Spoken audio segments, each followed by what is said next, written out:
Hello दोस्तों, तो कैसे हैं आप लोग। मैं फैज़ान अली स्वागत करता हूं आपका मेरे यूट्यूब चैनल 0.100 एक्सपर्ट अकाउंटिंग में। और आज के वीडियो में हम बात करने वाले हैं पे हेड के बारे में। आज के वीडियो में हम जानेंगे पेरोल में कंट्रीब्यूशन पे हेड के बारे में और कंट्रीब्यूशन पे हेड में एम्प्लॉयर ESI कंट्रीब्यूशन पे हेड के बारे में और एम्प्लॉयर NPS कंट्रीब्यूशन के पे हेड के बारे में।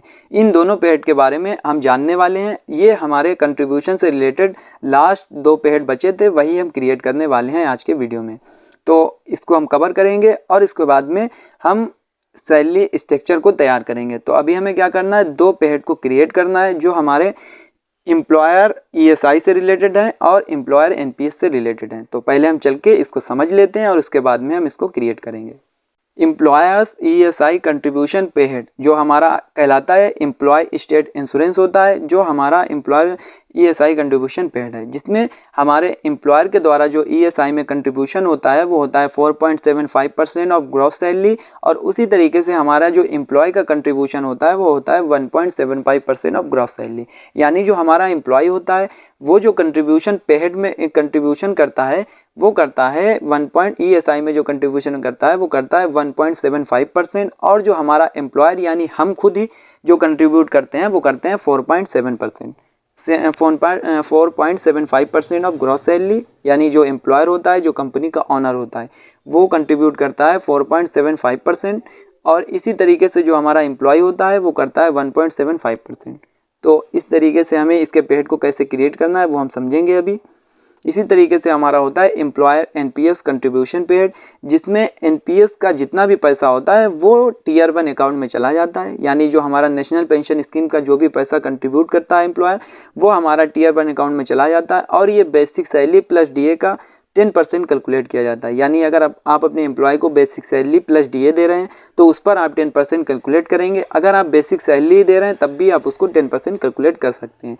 अगर आप एम्प्लॉयर, और इसमें एक कंडीशन और है कि अगर एम्प्लॉयर चाहे, यानी अगर जो कंपनी का ऑनर है वो चाहे तो NPS में कंट्रीब्यूट कर सकता है। मैंडेटरी नहीं है कि एम्प्लॉयर कंट्रीब्यूट ही करे। तो इसमें कुछ टर्म एंड कंडीशन है। इसी तरीके से हमें इनके पे हेड को कैसे क्रिएट करना है, जो मेन इंपॉर्टेंट है वो हम क्रिएट करते हैं। तो हम चलते हैं टैली की स्क्रीन पर, उसको क्रिएट कर लेते हैं। तो आ चुके हैं अब हम टैली की स्क्रीन पर। और अब हमें क्या करना है, अब हमें पे हेड को क्रिएट करना है। तो पे हेड को क्रिएट करने के लिए सीधे हम जाएंगे क्रिएट पर और हम यहाँ पे पेरोल मास्टर्स में आएंगे और पेरोल मास्टर्स में हमको दिखेगा पे हेड। तो हम जैसे ही पे हेड पर क्लिक करेंगे तो यहाँ से हम पे हेड को क्रिएट कर सकते हैं। पर हमें क्या करना है, हमने ऑलरेडी पे हेड को क्रिएट कर रखा है। हम आपको बता देते हैं कि आपको यहाँ से क्रिएट करना है। अब हम आपको दिखा देते हैं कि किस तरीके से आपको क्रिएट करना है। तो हमें सीधे ही चलना है अल्टर पर और यहाँ से हम आएंगे पे हेड में। और पे हेड में आने के बाद में आपको सीधे ही टाइप कर देना है ESI। जैसे मैं लिख देता हूँ, मैं आपको बता रहा हूँ एम्प्लॉयर। यहाँ पे आपको जो नाम टाइप करना है, यानी आप जब क्रिएट पर जाएंगे तो आपको जो नाम टाइप करना है वो टाइप करना है एम्प्लॉयर ESI @ 4.7%। यानी एम्प्लॉयर हमारा 4.7% कंट्रीब्यूट करता है ESI में। और इसका जो हमें पे हेड टाइप लेना है वो लेना है एम्प्लॉयर स्टेचुटरी कंट्रीब्यूशन लेना है, यानी हमारा कंट्रीब्यूशन से रिलेटेड है। उसी तरीके से हमारा स्टेचुटरी पे टाइप में लेना है आपको एम्प्लॉय स्टेट इंश्योरेंस लेना है, यानी ये हमारा ESI है तो एम्प्लॉय स्टेट इंश्योरेंस लेना है। यहाँ से ये हमारी कंपनी के लिए इनडायरेक्ट एक्सपेंसेस है तो हमें इसको इनडायरेक्ट एक्सपेंसेस ही लेना है। इफेक्ट नेट सैलरी नो रहेगा क्योंकि ये हमारी सैलरी पर कोई इफेक्ट नहीं करने वाला है, तो इसको नो रखना है। और यहाँ से आपको राउंडिंग में नॉर्मल राउंडिंग और लिमिट लेना है 1। अब आपको क्या करना है, ऑन स्पेसिफाइड फार्मूला लेना है मेथड ऑफ कंपटीशन में, क्योंकि जो हम ESI को कैलकुलेट करते हैं वो हम करते हैं basic salary plus DA HRA conveyance over time. तो इन सब, अगर हम ये सब फैसिलिटी अपने एम्प्लॉय को दे रहे हैं तो उस पर हम इतना जो डिडक्शन है या कंट्रीब्यूशन है वो करते हैं। तो इसी तरीके से हम कंट्रीब्यूशन पे हेड को क्रिएट कर रहे हैं। तो हमें कंट्रीब्यूशन में आपको टाइप कर देना है बेसिक सैलरी, एड पे हेड पे जाकर DA, एड पे हेड पे जाकर हाउस रेट अलाउंस, उसी तरीके से कन्वेंस, उसी तरीके से ओवर टाइम। पर आपको याद रखना है कि बेसिक सैलरी पहले हमने क्रिएट किया था, तो बेसिक सैलरी हमने क्रिएट किया था तो पहले आपको बेसिक सैलरी लेना है, फिर DA लेना है, क्योंकि DA हमारा बेसिक सैलरी पर निर्धारित था यानी निर्भर था। तो हमें पहले DA यानी स्टेप बाय स्टेप आपको लेना है। तो यहाँ से basic salary, DA HRA conveyance over time. अगर आप अपने एम्प्लॉय को बेसिक सैलरी दे रहे हैं या DA दे रहे हैं तो उस पर भी कैलकुलेट कर सकते हैं। तो हमें इसको ले लेना है और यहाँ से इफेक्टिव फ्रॉम डेट डे लेना है और इसी तरीके से आपको परसेंटेज में टाइप करना है 4.75%। तो हमारा इस तरीके से ये जो पहला पेड था वो एम्प्लॉयर ESI @ 4.75% क्रिएट हो चुका है जो कंट्रीब्यूशन से रिलेटेड है।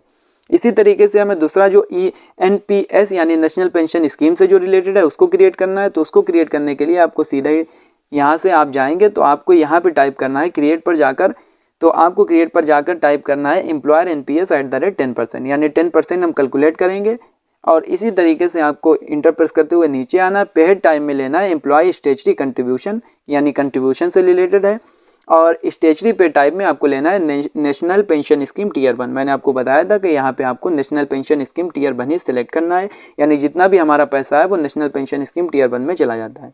इसी तरीके से हमारा अंडर में इनडायरेक्ट एक्सपेंसेस आपको लेना है और इफेक्ट नेट सैलरी आपका नो रहेगा, यानी हमारी सैलरी को इफेक्ट नहीं करने वाला है। और आप name to be displayed in pay slip में आप कौन सा नेम प्रिंट करना चाहते हैं तो हमें यही रखना है, आप चाहें तो इसको चेंज भी कर सकते हैं। इसी तरीके से कैलकुलेट टाइप में आप as computed value, as user defined value, flat rate भी ले सकते हैं। अगर आप वहीं पर उसको NPS का अमाउंट डालना चाहते हैं तो आप वहीं पर एज यूज़र डिफाइंड भी ले सकते हैं। हमें एज कंप्यूटेड वैल्यू ही लेना है क्योंकि हमें फार्मूले पर कैलकुलेट करना है। इसी तरीके से नॉर्मल राउंडिंग लिमिट 1 लेना है और यहाँ पे हमें लेना है ऑन स्पेसिफाइड फार्मूला, यानी हम फार्मूला लगाने वाले हैं इसीलिए हम ऑन स्पेसिफाइड फार्मूला लेंगे। और ये जो हमें कैलकुलेट करना है वो बेसिक सैलरी प्लस DA पर कैलकुलेट करना है। अगर आप अपने एम्प्लॉय को बेसिक सैलरी भी दे रहे हैं तो आप उस पर भी कैलकुलेट कर सकते हैं। हमने बेसिक सैलरी ले लिया और ऐड पेड में जाकर DA ले लिया है। तो डेडनेस अलाउंस और बेसिक सैलरी पर हमने कैलकुलेट कर लिया है परसेंटेज 10%। तो इस तरीके से हमें जो एम्प्लॉयर कंट्रीब्यूशन से रिलेटेड जो हमारे 2 पेड थे वो हमने क्रिएट कर लिए हैं। Employer ESI 4.75%, employer NPS @ 10%। तो इस तरीके से हमने जो कंट्रीब्यूशन से रिलेटेड पेड थे वो हम क्रिएट कर चुके हैं। तो आज के वीडियो में हमने जाना है कि कैसे ESI कंट्रीब्यूशन पेड से रिलेटेड को क्रिएट करते हैं और कैसे NPS से रिलेटेड पेड को क्रिएट करते हैं। तो आज के वीडियो में फ़िलहाल इतना ही, मिलते हैं अगले वीडियो में। अगर आप बेसिक से एडवांस लेवल तक की टैली सीखना चाहते हैं तो हमारे इस चैनल पर आपको बेसिक से एडवांस लेवल तक की टैली की ट्रेनिंग प्रोवाइड की जाएगी। अगर आप सीखना चाहते हैं तो चैनल से जुड़े रहिए। वीडियो देखने के लिए आपका बहुत बहुत धन्यवाद।